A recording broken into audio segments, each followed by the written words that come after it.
Խոսում է Երևանը, հանրային ռադիոյի ուղիղ եթերում հաջողության նոտա հաղորդումն է, ու ես հիմա մտածում եմ, ես եմ հյուրը թե Լուսինե Մուրադյանը, որը ինձ մի 15 երևի, եթե ոչ 20 օր ուղղակի խեղտելով բերել է այսօրվա այս հաղորդմանը եւ ես այսքանից հետո ուզում եմ, որ Լուսինեն, իմ շատ սիրելի գործընկերուհին, ինքն ասի թե ինչի է ինձ կանչել, ինչ են ուզում ինձնից, ով եմ ես, ուր եմ գնում։ Լուսինե, խնդրեմ։ Դուք գիտեք ուր եք գնում, առհասարակով եք դուք, բայց այդուհանդերձ այո, ես այսպես ասած փորձեցի ամեն ինչ անել, որպեսզի դուք գաք եթերի, որովհետև խուսանավում էիք պատասխանել, վերջնական պատասխան տալ, բայց ես համառ եմ ի վերջո եւ իմ նպատակին պիտի հասնեմ։ Չմոռանանք, որ այս տարի ռադիոյի 95-ամյակն է եւ բնականաբար մեր ուշադրության կենտրոնում են նաեւ մեր ավագ գործընկերները, որոնք մեր կողքին են բարեբախտաբար եւ նրանցից շատ բան ենք սովորում։ Սպունգի պես վերցնում ենք բոլոր այն ամենը, ինչ մեզ անհրաժեշտ է ավելի պրոֆեսիոնալ դառնալու համար, աճելու, զարգանալու համար եւ դրանցից մեկը դուք եք ու դա զարմանալի չէ, հատկապես ձեզ համար, դուք գիտեք թե որքան ենք մենք ձեզ տանջում, բայց քանի որ դուք բարի եք, հումորով լի, մենք ավելի ենք այսպես ասած երես առնում եւ ավելի շատ տանջանքը բոլորն անեն։ Ահա։ Որտեւ ես գիտեմ, որ դա ճակերտավոր տանջանք նկատի ունես։ Այո, իհարկե։ Եվ մեզ շատ հաճելի է, որ դուք ագահություն չեք անում եւ այսպես ասած բաց եք կիսելու ձեր փորձառությունը, հմտություններ փոխանցելու մեզ, իսկ դա ամենակարևոր հանգամանքն է, երբ երիտասարդը ավագ գործընկեր ունի, որը իրեն սովորեցնում է։ Տեսեք, որքան ճիշտ եմ խոսում, ոչ թե ով իրեն սովորեցնում է, այլ որը իրեն սովորեցնում է։ Որի մասին մենք անընդհատ կռիվ ենք արել, չէ՞ իրար հետ։ Ես հաճախ ձեզ նյարդայնացնելու համար հատուկ ով էի։ Մեկ էլ ուղղին, երկու ղեյով։ Դա ես չեմ իդեպ ասեմ։ Իհարկե շատ լավ է, որ նաև հավելեմ, որ ավելի հանգիստ ու խաղաղ ենք աշխատում, երբ գիտենք, որ կա խմբագիր, որը հայերենի գերազանց իմացություն ունի եւ կշտկի ցանկացած բաց թողում։ Նույնիսկ ստորակետները։ Բնականաբար։ Չէ, բնականաբար դա ճիշտ մոտեցում է աշխատանքին, որովհետև մանավանդ մեր բնակավարում, հա, մեդիա դաշտում եղավ մի պահ, չգիտեմ հիմա մյուս, ասենք մեդիաներում դա վերականգնվել է թե չէ, բայց մարդիկ սկսեցին խուսափել խմբագիր այդ հասկացությունից։ Յուրաքանչյուրը ինքը իր իմացածով, իր մտածողությամբ եթերում խոսում էր կամ կայքերում ինչ-որ բաներ գրում, մտածելով դե ինչի՞ս է պետք, որ մեկն էլ իմ նյութը նայի կամ ինձ լսի ուղղություն տա, բայց չէ, խմբագրի աշխատանքը շատ կարևոր է եւ դա փաստորեն մոտ 2 տարուց մի քիչ ավելի է, ինչ հանրային ռադիոյում այդ հաստիկը ստեղծվեց, ես եւ իմ շատ սիրելի հին գործընկեր Հոգով երիտասարդ ինչպես եւ դուք։ Այո, Վարդգես Ավետիսյանը, որը հայերենի փայլունագույն մասնագետ է, եւ մենք անցանք այդ գործին, կարծում եմ, որ դա միայն օգուտ բերեց հանրային ռադիոյի եթերի լեզվի մաքրությանը եւ ընդհանրապես, որպեսզի ինչ որ մանր-մունր սխալներ չեմ ասում չեն գնում, բայց դա գոնե նվազագույնի հասցվեց եւ խմբագիրը շատ կարեւոր բան է, աշխատանք է։ Ձեր մատնանշած խնդիրը, որը դուք բարձրաձայնեցիք, այսինքն ամեն մեկն իր գլխի տերներ, դա ոչ թե լրագրողի ցանկություններ, այլ ըստ երևույթին գումար խնայելու հետևանք է։ Գործատուների, այսպես ասած։ Ես հուսամ ժամանակը իր տեղն է դրել ամեն ինչ եւ շտկել է այդ իրողությունը։ Իրականում որքան հանգիստ ենք, որ խմբագիր կա եւ կուղի մեր սխալները, նույնքան հատկապես ուղիղ եթերներում մեր պատասխանատվությունն է աշխատանքի նկատմամբ կրկնապատկվում, որովհետև գիտենք, որ խմբագիրը լսելու է եւ եթե մենք նախորդ սխալը կրկնենք, ապա գուցե արդեն ես ասել եմ ինչու ուշադիր չես եւ այդ դեպքում հիշողությունդ լարում ես եւ այդ սխալները այլևս չեն կրկնվում։ Խնդիրը հետեւյալն է. ցանկացած ստեղծագործող մարդ, այդ թվում նաեւ լրագրողը, երբ ինչ որ մի բան է գրում, չէ՞, նյութը գրեց։ Իր համար դա շատ դժվար է հետը ինչ-որ բան ուղղել, որովհետև դա իր ստեղծածն է, կողքի աչք է պետք։ Հա, իր զավակն է, ինքը չի, բայց երբ որ կողքից մեկը, հա, կողմնակի աչքով նայում է եւ բացվում է, որ այո, դա արվում է միայն լավագույն դարձնելու ցանկությամբ։ Ոչ թե տես ես գիտեմ դու չգիտես, չէ։ Եթե դու այդպես մտածեցիր, քեզնից նորմալ խմբագիր չի ստացվի։ Մեր մոտ կոլեգիալ աշխատանք է։ Հանրային ռադիոն առանձնանում է մնացած բոլորից նաև դրանով, որ մենք կարող ենք նույնիսկ բարձրաձայն, վիճել, կողքին ինքը թվա թե մենք կռվում ենք իրար հետ, բայց դա ստեղծագործական աշխատանքի հենց այդ թոհուբոհն է, որից ծնվում է մաքուրը ճշմարտությունը, լավը, որը եւ մատուցում ենք մեր ռադիո լսողին եթերից, այսօր նաեւ նույնիսկ դիտողներին, այո, որովհետեւ մեզ նաեւ դիտում, որովհետեւ ռադիոն նաեւ դիտելի է այսօր, որը նաեւ մեզ մի լրացուցիչ ազդակ է, որ մեզ ավելի ձիգ պահենք ստուդիայում։ Ինչպես եք վերաբերում այդ հանգամանքին, օրինակ, որ ռադիոն նաեւ դիտում են։ Այնպես եւ ինչպես եւ բոլոր նորարարություններին դրական եւ գտնում եմ որ դա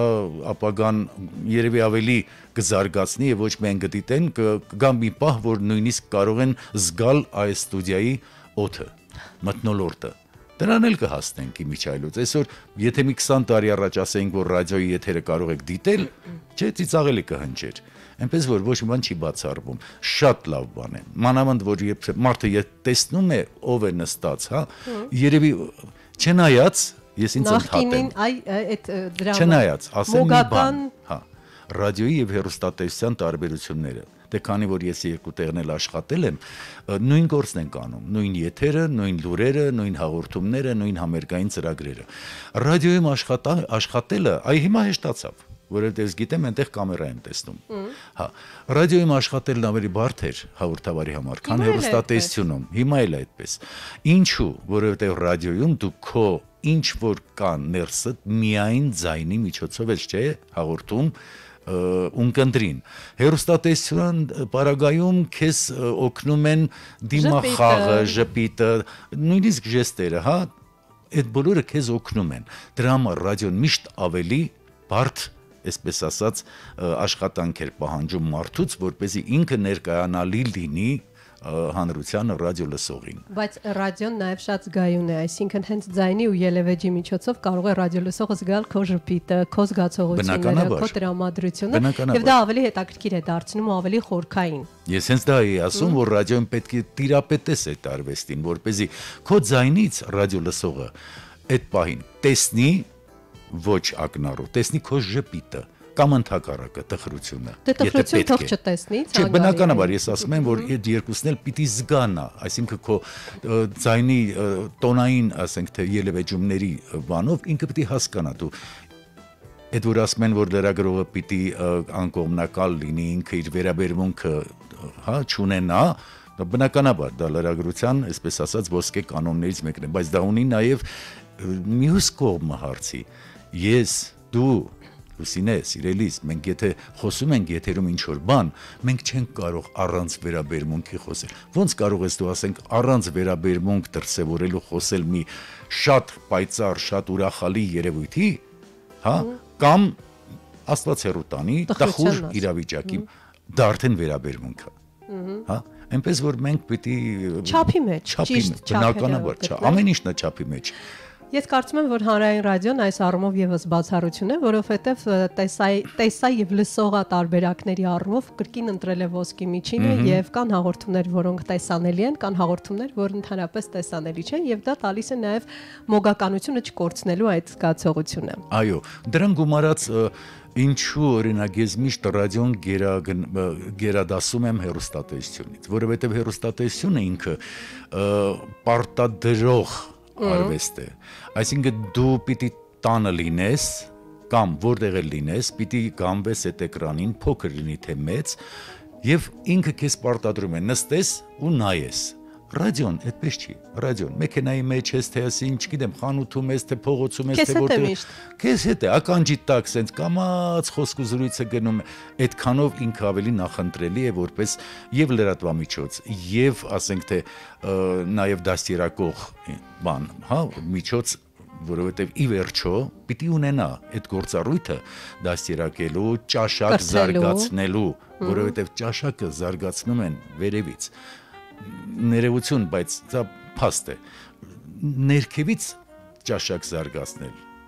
չի լինի, դա երբեք չի եղել այդպես։ Ճաշակը միշտ թելադրել են գեղագետները, մարդիկ, որոնք նկարիչ են, գրող են, կոմպոզիտոր են, երգիչ են, իրենք են ճաշակը թելադրում։ Ու երբ որ խախտվում է այս համամասնությունը, մենք ունենում ենք այն, ինչ որ այսօր ունենք։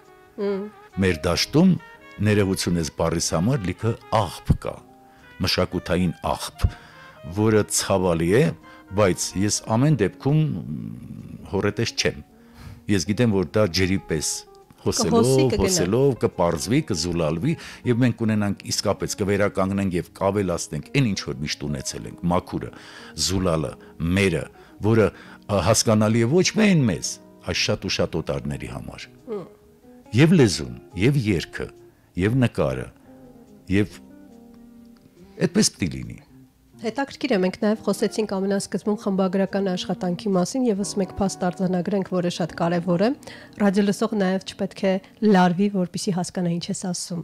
Այսինքն գնանք ու հասնենք նրան, որ ավելի պարզ լինի խոսքը, հասկանալի եւ ավելորդ բառերից զերծ մնանք։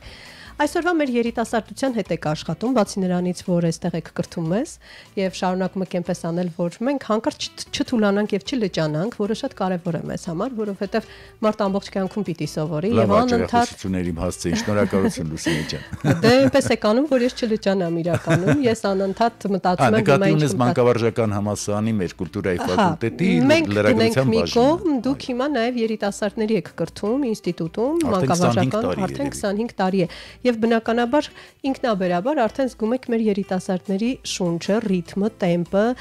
նրանց հետաքրքրությունները, նրանց կարողությունները մի քիչ կցանկանայի կիսվեիք ձեր, այսպես ասած, փորձով, հատկապես որ դուք խորհրդային տարիներին եք կրթվել, խորհրդային տարիների մեծ փորձ ունեք, որի դպրոցը բոլորովին այլ էր, հիմա պահանջներն այլ են։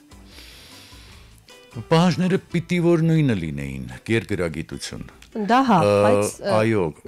գիտելիքների շատ լայն մտահորիզոն, մարդկանց վերաբերմունքը այսօր, հա, երեխաների, ջահելների մի փոքր փոխվել է, ցավով պիտի նշեմ, դա իրենց մեղքը չի։ Այդ երևույթը շատ ավելի խորքային է։ Ինչու մեր դպրոցը ավարտող, հա, նոր ավարտող երեխաները գալիս են բուհ, եւ ես երբեմն ցավով արձանագրում եմ, որ այդ 15 կամ 20 ուսանողների առաջին կուրսի ուսանողների կեսից ավելին, օրինակ նույն հայերենի հետ կապված ամենայն տարական բաները չգիտի։ Ինչա պատահել, ինչի դպրոցում չեն անցել, իհարկե անցել են, բայց չգիտեն ինչի։ Ես շատ եմ մտածել այդ մասին, պատճառը չեմ կարողանում հասկանամ առայժմ, ինչ որտեղ հասկանում եմ, բայց եթե մենք հիմա դրա շուրջը ծավալվենք, սա կդառնա, ասենք թե լրիվ այլ ֆորմատի հաղորդում, բայց այն որ ցավով նշում եմ, որ գրագիտության որոշակի անկում կա արդեն վերջին 20 տարվա ընթացքում, իրոք դա այդպես է։ Հիմա տեսեք, գալիս են լրագրության բաժին այդ նոր շրջանավարտ երեխեքը, ընդամենը 2-3 ամիս հետո դասախոսներիցս ցանկացածը արդեն գիտի։ Այդ 20 հոգանոց կուրսից 1-2-ը ունեն լրագրող դառնալու եւ լրագրության ասպարեզում աշխատելու կարողություն, որովհետեւ դա սովորովի չի։ Այնպես ինչպես նկարչությունը, այնպես ինչպես քո ներսում պիտի լինի։ Այդ հակումը, այդ մղումը, գրելու ցանկությունը, տեսնելու ցանկությունը, լրագրողը մենակ այդ չի, որ տեսավ այն քարը վերևից գլորվեց, վերջ, ու գրում է, դա եղավ լրագրություն։ Չէ, ինքը պիտի նաև տեսնի խորքային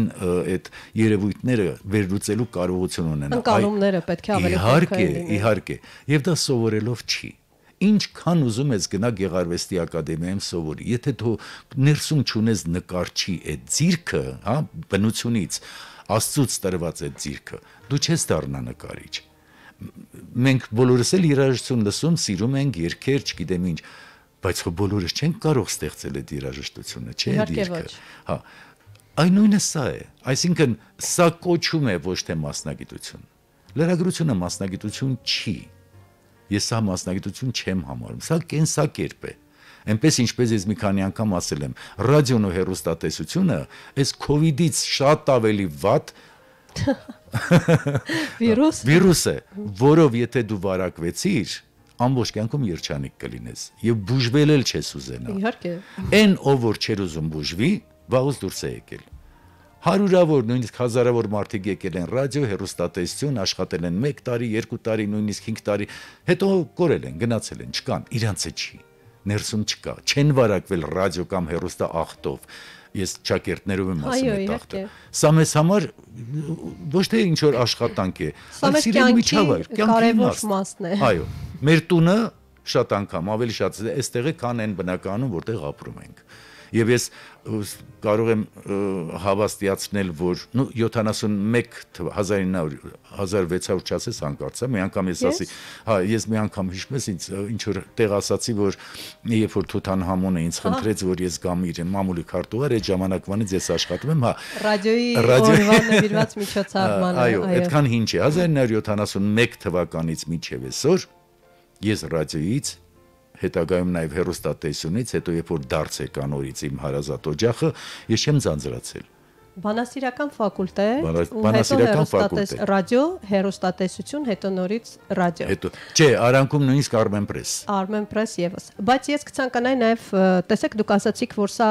պետք է չգնաս ու սովորես, միջից պիտի լինի ու այդ կոչումը պիտի լինի։ Սովորել պետք է, բայց միջից եթե չեղավ, դու չես սովորի։ Հիմա երբ հասկացաք, որ այդ ոլորտն եք ուզում ընտրեք, ինչը ձեզ գրավեց։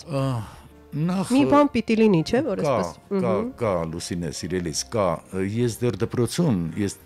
դպրոցն ավարտել եմ Թբիլիսիում, հայկական, որովհետև այնտեղ էլ ծնվել եք։ 59-րդ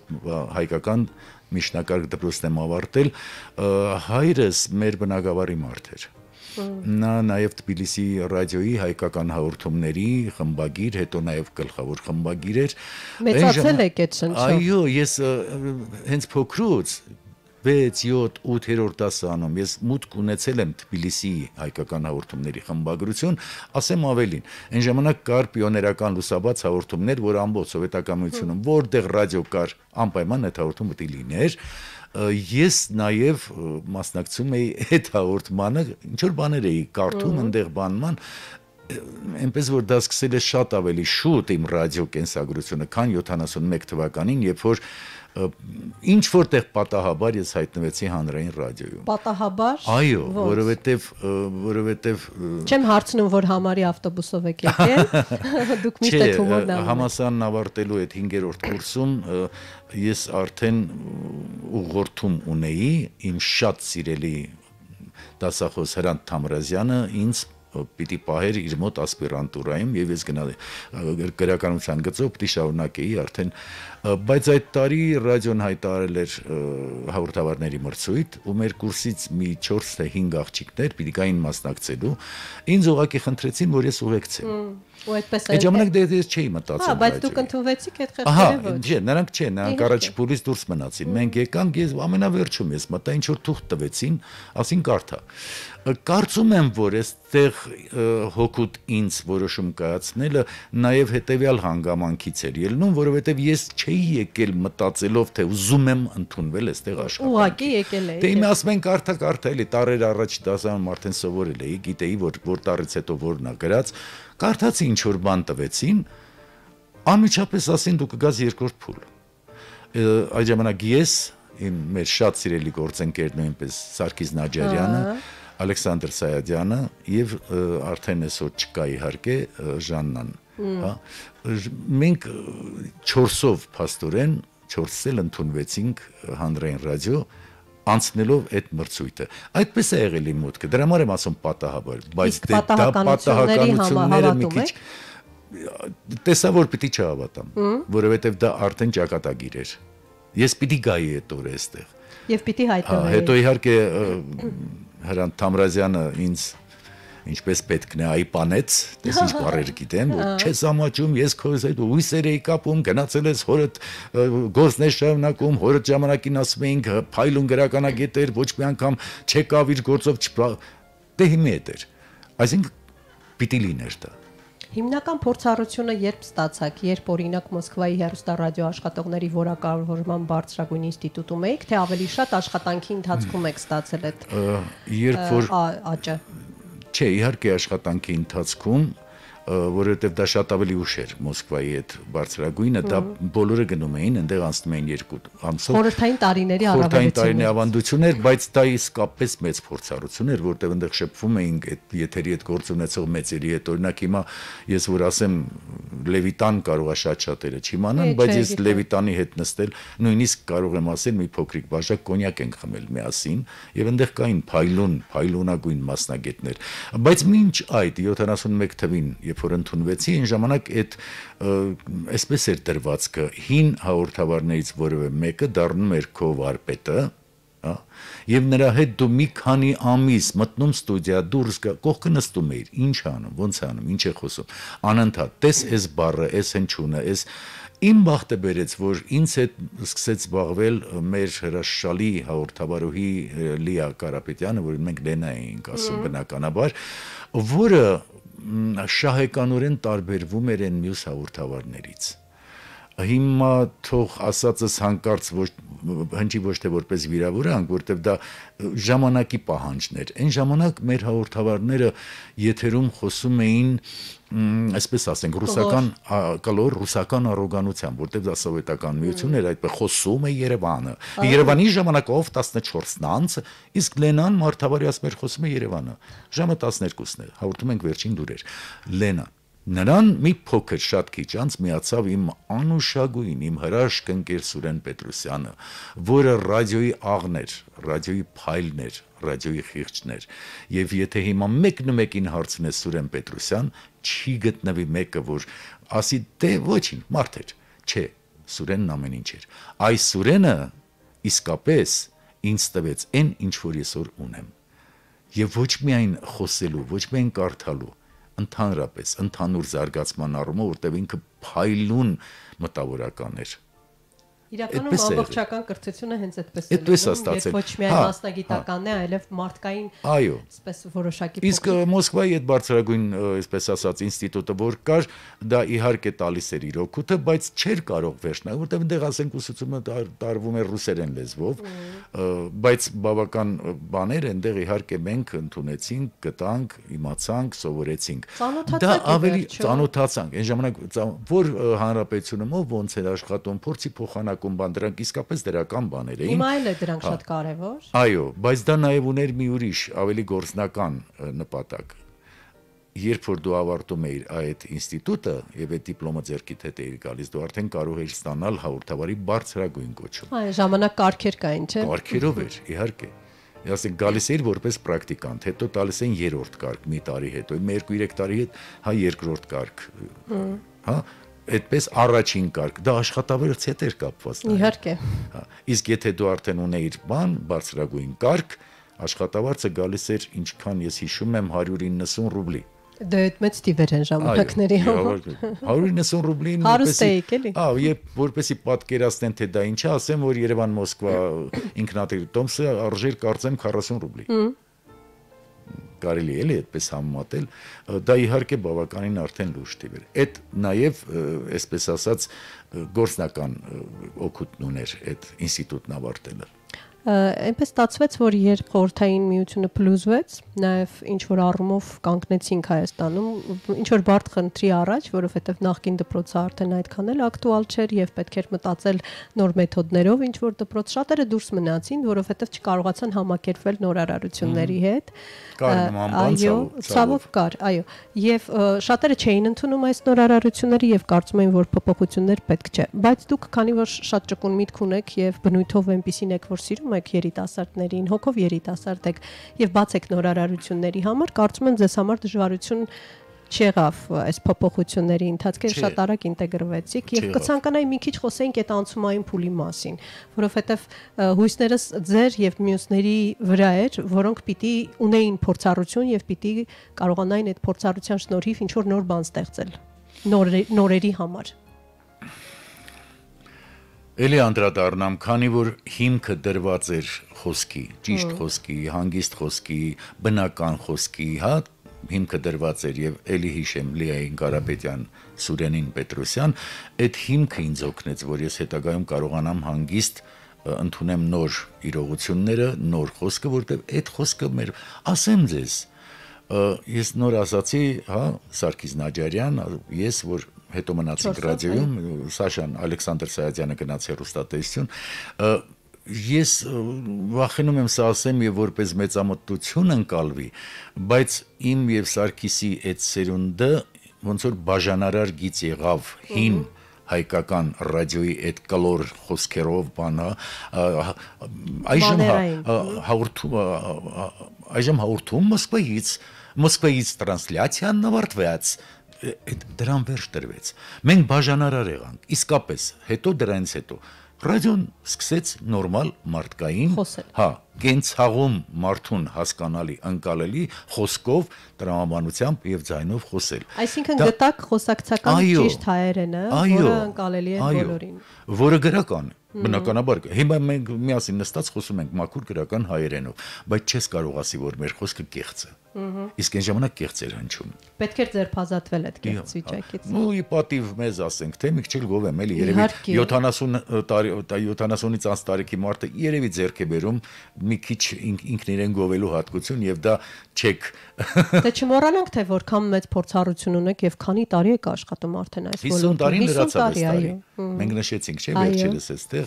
50 տարին լրացավ, ես դրա համար եմ ասում, մարդ իսկ այդքան չի ապրում, իրեն հարգող մարդ է, իսկ մենք այդքան տարի Եսուս Արքիս աշխատում ենք այստեղ։ Եվ դեռ երկար աշխատելու եք, որովհետեւ հույսդ կտրի, դու իմ տեղը չես գրավելու։ Ես ձեր տեղը ցանկություն չունեմ գրավելու։ Դե լավ էլի։ Ես ավելի շատ ուզում եմ, որ դուք լինեք միշտ մեր կողքին, որովհետև բացի նրանից այն ինչ որ ես նշեցի, որ բան դուք մեզ փորձառություն եք տալիս, դրանից զատ մարդկային հարաբերությունները առավել կարևոր են, եւ երբ տեսնում եմ, որ գալիս եք, մեծ ուրախություն է ինձ համար, որովհետև գիտեմ, որ ժպիտն անպակաս է լինելու իմ դեմքից, լսելու եմ հումորի չափաբաժիններ։ Հա, տարիքը կապ չունի անձնագրում գրած տարեթվի հետ։ Ոչ մի կապ չունի, ես չեմ ասել, շատ-շատերն են ասել, ես ի վերջո 50-ից հետո եկա հասա այդ բան։ Նայեք, այս տարի լրացավ նաև համալսարանն ավարտելու մեր 50 տարին։ Համալսարանի մեր կուրսը միջև հիմա հավաքվում է։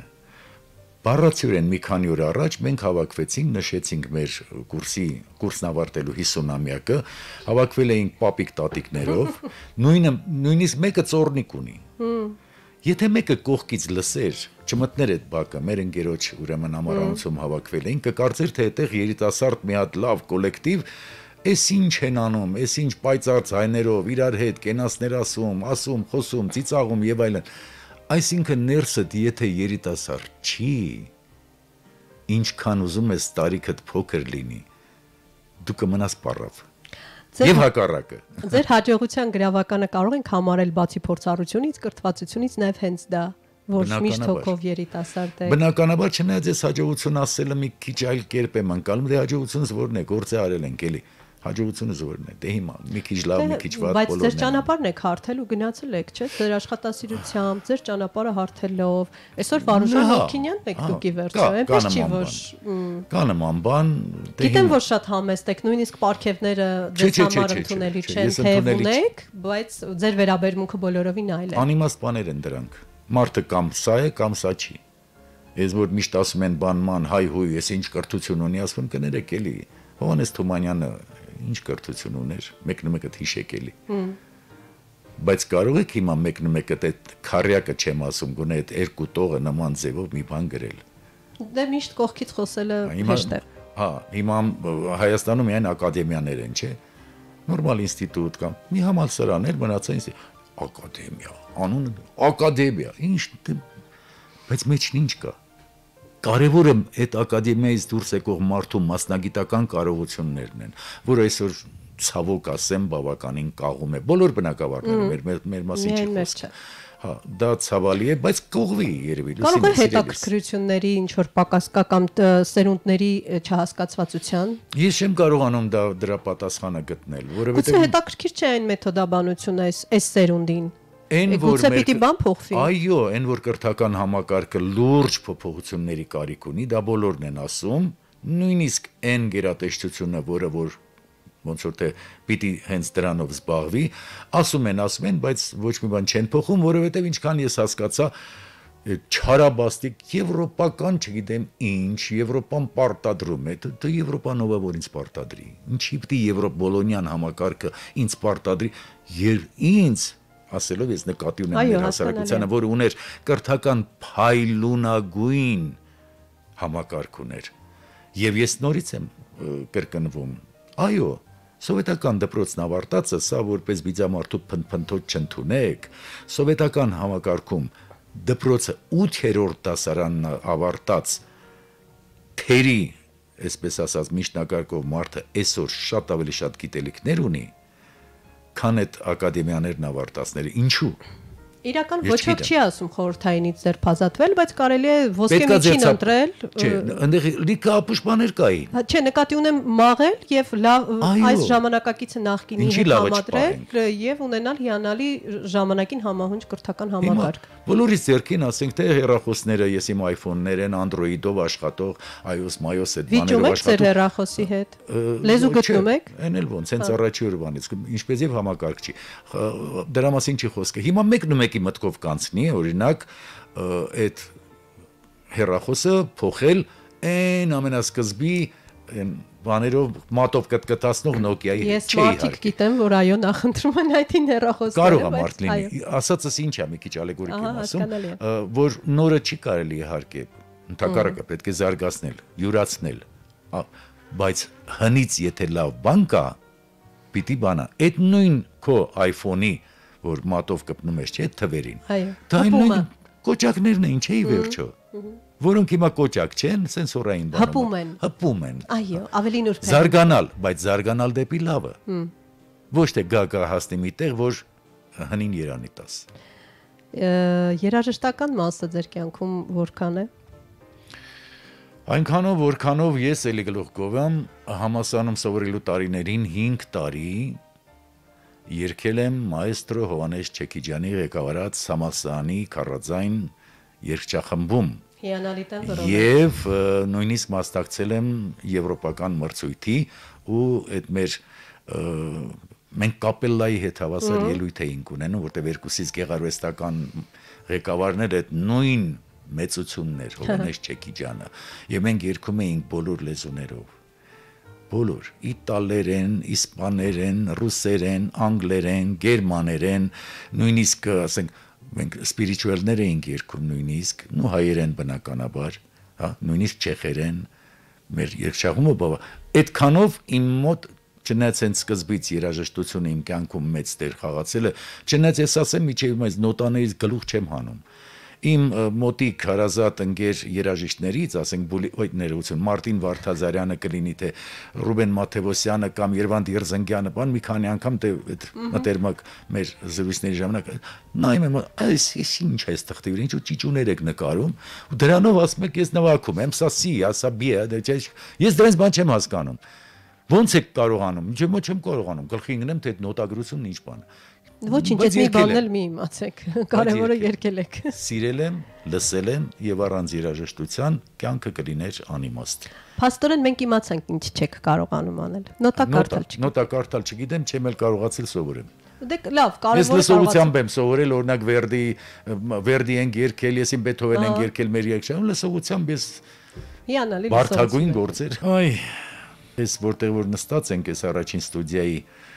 տաղավարում մեր դիմացը գտնվում է մեր մյուս ստուդիան, որը հիմնականում ձայնագրման համար է, չէ՞, նախատեսված։ Հիշեցնեմ,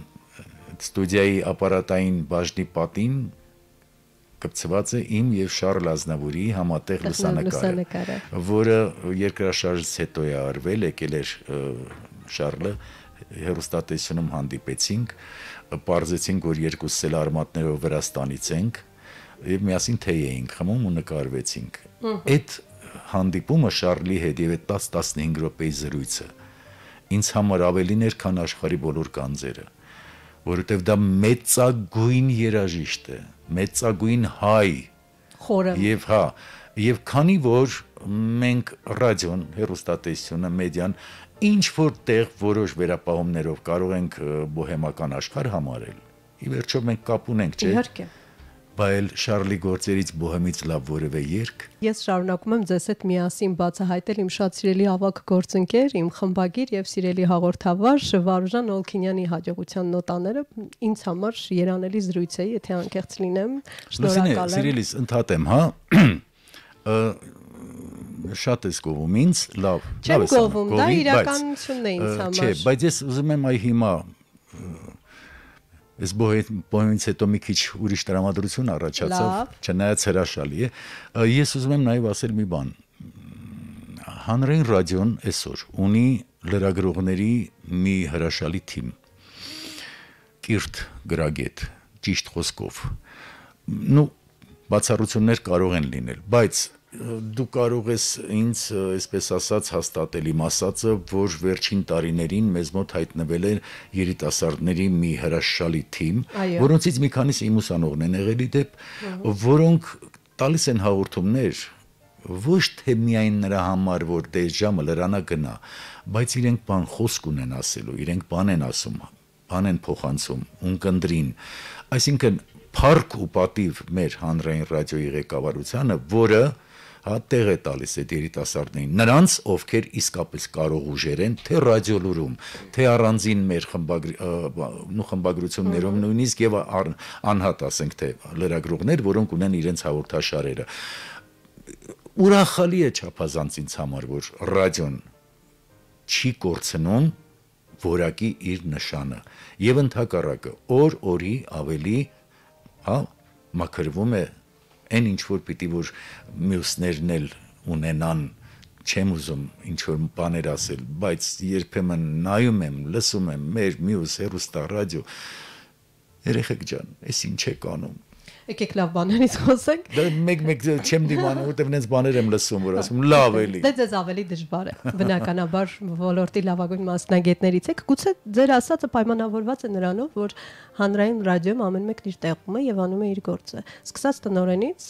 որովհետեւ ծնվել ու մեծացել է ռադիոյում, որը շատ կարեւոր է զգալ հանրային ռադիոյի շունչը, որովհետև դրանք պատերից էլ են ստացվում եւ ամեն մեկը չէ որ կարող է գալ ու միանգամից հայտնվել հանրային ռադիոյում եւ միանգամից, այսպես ասած, ընտելանալ այստեղին, որովհետև որքան էլ մենք այսքան գովում ենք, բայց ինքը բարդ հաստատություն է ի վերջո։ Գարիկ Խումարյանը երևի թե ինչ որտեղ կրկնել է իմ ճանապարհը, որ ես ասացի Թբիլիսիում դեռ փոքր հասակից ես ռադիոյի մտնում, չէ, ինքն էլ ռադիո էր գնում գալիս, որովհետև ընտանիքը ռադիո հեռուստատեսության, այսպես ասած, փայլուն ներկայացուցիչներ էին, դա կարևոր բան է, իհարկե, եւ ուրախությամբ մի անգամ էլ փաստենք, որ հանրային ռադիոն ինչ էլ որ լինի, շահեկանորեն տարբեր, այդպես էլ նույնիսկ հումորային դրվագներ ուղիղ եթերում, մենք այնքան բաներ ա եղել եթերում, մեր գլխին ինչ ասես եկել է, այ որովհետև ես հատկապես շատ սիրում եմ, երբ դուք սկսում եք պատմել ձեր եթերային այդ բառը այսպես ձեր թույլտվությամբ կասեմ կիքսերը։ Լավ, միանգամից ամենա կիքս ասացիր, ուրեմն ռադիոլուրը գնում էր մի ժամ ռադիոլուրի թողարկումներ, հիմնական թողարկումը ժամը 18-ին, այդ օրը ես էի կարդում, թվում է թե դե ինչա որ թուղթա դրել ես կարդա գնամ, բայց մի ժամ եթերում դա միայն եթերի հետ կապ ունեցող մարդիկ կհասկանան, թե դա ինչ է, արդեն վերջն է, հասնում եմ վերջին, նայում եմ ժամացույցին, մնացել է մի 2-3 րոպե, որ վերջապես ասեմ, որ եթերում ռադիոլուրի հիմնական թողարկումներ բան ու ասեմ, օֆ, ու դուրս գամ ստուդիայից։ Ինձնից գոհ եթերում ասում եմ հետևյալը։ Եվ հարգելի ունկնդիրներ, եթերում ռադիոլուրի հիմնական թողարկումներ, մեր աշխատավարձը մաղթում է ձեզ ամենայն բարիք։ Աշխատավարձը անմիջապես հասկացա, թե ես ինչ ասացի, նույնիսկ բարձր ծիծաղից ձայնը գնաց եթեր,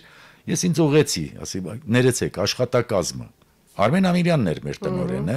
բնականաբար իմ հեռախոսը ինչպես եւ այսօր դուրսն էր, մինչեւ ես թղթերը հավաքեցի դուրս եկա, մեկ էլ զանգում Արմենը։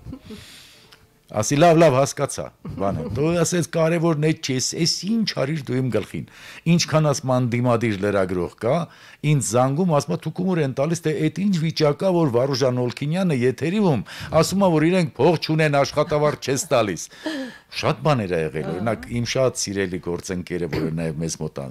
Բարղամը Ղուկասը, հա։ Նայր, չէ որ ասեց Հայաստանում սպասվում է առանց եղումների տեղանակ։ Լինում է այդպես, ոչ մեկս թող չպարծենա, որ իր այդ բան։ Եթերում, հեռուստա եթերում, սովետի ընդուն ժամանակ։ Իդեպ այն ժամանակ հեշտ էին ներվում այդ կիքսեր կոչվածները։ Եթե նկատում էին վայքո մեղքը։ Մինիմում բան կունենայիր էլի մի հատ նկատողություն։ Չեմ ասի ով, բայց եթերում այժմ ձեզ ենք ներկայացնում սովետական ֆաշիզմ բան փաստագրական ֆիլմը։ Սովորական ֆաշիզմ, Ռոյի այդ ֆիլմի մասին էր խոսքը։ Եթերում հեռուստատեսային եթերում։ Ինչ եղավ այդ հաղորդավարի հետ, սկսենք այդտեղից։ Այդ են հաղորդավարներ, որին ոչ մի բան չէին կարող անել։ Հա, հասկացա։ Չէ, իհարկե ինքը ստացավ ինչ որ բաներ, այսպես ասած, սովետական ֆաշիզմ։ Եղել են շատ բաներ են եղել եթերում։ Սուրիկը գուցե դրանով է ավելի համեղ այդ եթերը։ ինչ որ չափ ուղիղ եթերի մեկ հա էլի գոնե ինչ որ այդ պաշտոնականություն այո Սուրեն Պետրոսյանը հա ժամանակին դա ընդունված էր երբ որ ասենք թե սովետական Հայաստան թերթի ամբողջ թերթի հետ եթե սովետականության կոմկուսի կենտկոմի եսի ինչ այդ դրանց ճառեր մարերը բանը նստում կարդում էինք եթերում ծայրից ծայր մի ժամ ու կես 2 ժամ իրար փոխելով հիմա թերթը բերել են Սուրեն Պետրոսյանը պետք է կարդա թե ոնց Չինաստանի ինչ որ մի հատ պատվիրակություն բավականին բարձր կառավարական մակարդակի ժամանել է սովետական միություն այդի հաղորդակցություն կարդում Այն ժամանակվա մեր սեղանները մի փոքր թեքություն ունեն Սուրիկը թերթը դնում է վրան սկսում է կարդալ Առաջին տողը կարդում է, որ այսօր չգիտեմ ինչ սովետական միությունը ժամանել Չինաստանի ժողովրդական հանրապետության պետական կառավարական պատվիրակությունը, որի կազմում են այդ ժամանակ այս թերթը սահում անգնում գետին։ Ուղիղ եթեր։ Սուրիկն ասեց դուրս եկավ, ասեց մենակ ասма բանը գիտեի, Մաո Ձեդունը գիտեի անունը։ Մաո Ձեդունն ասի, հետո ասի լավ ինչ անեմ, ասում է վարան չեմ կարող կռանամ վերցնեմ այդ թերթ։ Ասма ինչքան մտքումս 3 տարով բառ կար Դա իրար հետ կպցնելով որպես անուններ ճանտունկու, բունդունգու, սենց բաներ ասել եթերում։ Դրսում ոչ մեկը չի հասկացել ինչ։ Մեկը թողարկիչներից մեկը գլխի անգել որ էս ինչ որ բան է ինչի, եկել տեսնել Սուրենը ընդեղից այդ պապակու հետևի ձեռքերը թափահարում բան։ Մի կերպ մտել են թերթը դրել, ինչպես նաև պաշտոնատար այլ անձինք, վերջ։ Թե ովքեր էին։ Հիմա մենք ճիշտ ասած արդեն քիչ եմ անում ենք շատ քիչ ավարտին ժամանակը ինչպես կասեր Եթերից առաջ պարոն Օլքինյանը դժգոհեց ասեց ոնց 50 րոպե ինչ ենք անելու աղջիկ ջան հիմա հասկացաք ինչ ենք անում Հիմա հասկացա ինչ եմ անում մեր մոտ իհարկե հասկանում ենք ինչ վիճակ է երկրում բարդ վիճակ շատ բարդ վիճակ է բան բայց ես ամեն դեպքում լավատես եմ Լուսինես Միշտ է այսպեսին եղել Ժողովուրդը չի կարող էլի ճիշտ բանի չհանգի ժողովուրդը միասնական խելք է Ժողովուրդը միասնական կամք ունի երբ որ այդ կամքը արտնանում է ինչպես արտնացավ 88 թվին ինքը կարողանում է հասնել ինչ որ բանի եւ այն որ այ դրամ այ հենց հիմա հիշեցի մեր հրաշք Աշուղ Գուսան Ջիվանուն ախր նա միայն երկեր չի գրել նա փիլիսոփա էր ինչ էր ասում հա Ծախորդ օրերն անց Իդեպ ծախորդ օրերը Ռուբեն Մաթեոսյանի լավագույն կատարում Շնորհակալ եմ ձեզ ձեր հաջողության նոտաները բացահայտելու համար այսքան անկեղծ ու հիանալի եթերի համար Անչափ շնորհակալ եմ որ չմերժեցիք Կապ չունի չէ մենք գործընկերներ ենք այնքան հաճելի էր Այո մնացեք հանրայինի հետ եւ այո հիշեք որ պետք է լավատես լինեք ու միշտ հոգով երիտասարդ